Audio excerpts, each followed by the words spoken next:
बेवकूफ गधा, बाघ और शेर। एक घने जंगल में एक गधा रहता था।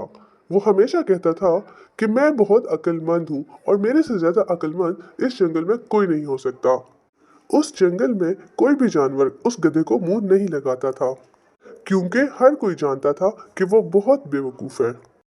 जैसे ही सब जानवर उस गधे को देखते तो फौरन बोलते, अरे देखो, गधा हमारी तरफ आ रहा है और अब अपनी ऊट पटांग बातों से हमारा दिमाग खाएगा। एक दिन गधे ने एक बाघ को देखा। अरे बाघ, कहाँ जा रहे हो?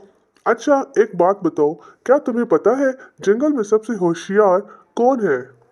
बाघ ने कहा, नहीं, मुझे नहीं पता।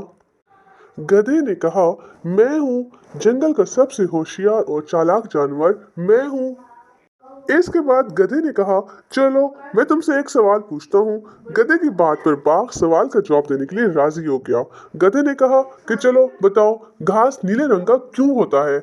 गधे की बात सुनकर बाघ हैरान होकर बोला कि पागल, घास नीली नहीं सब्ज होती है। गधे ने कहा, तुम गलत बोल रहे हो, घास नीली होती है और तुम्हें मुझे बताना है कि घास नीली क्यों होती है। बाघ भी अपनी बात पर अड़ा हुआ था। दोनों में बहस हो गई। दोनों ने फैसला किया कि जंगल के बादशाह के पास जाते हैं और पूछते हैं घास का रंग कैसा होता है। दोनों शेर के पास पहुंच जाते हैं। शेर इनसे पूछता है कि तुम लोग यहाँ कैसे? क्या माजरा है बाघ, बताओ हमें। गधे ने कहा कि घास का रंग नीला होता है, पर बाघ मान रहा नहीं है, बहस करी जा रहा है। आप मेहरबानी करके बाघ को समझाएं कि घास नीली होती है और बाघ को झूठ बोलने पर सजा दी जाए। इस पर शेर ने कहा कि गधा सही कह रहा है और इस तरह बाघ को 1 साल की सजा सुनाई जाती है। ये सुनकर जंगल के सारे जानवर और बाघ हैरान हो जाते हैं कि बाघ को सजा क्यों दी गई।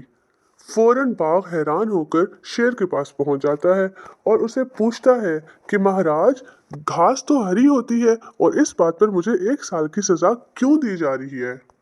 आखिर क्यों मेरे साथ इतना जुल्म हो रहा है?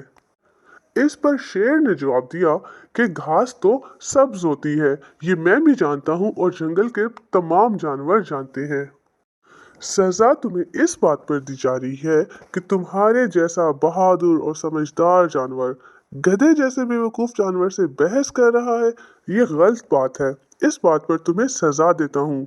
बाघ को अपनी गलती और अपनी बेवकूफ़ी फौरन समझ आ जाती है। याद रखें कि हम अगर परेशानियों से बचना चाहते हैं तो हमें भी बेवकूफ़ों के साथ बहस करके अपना कीमती वक्त ज़ाया नहीं करना चाहिए।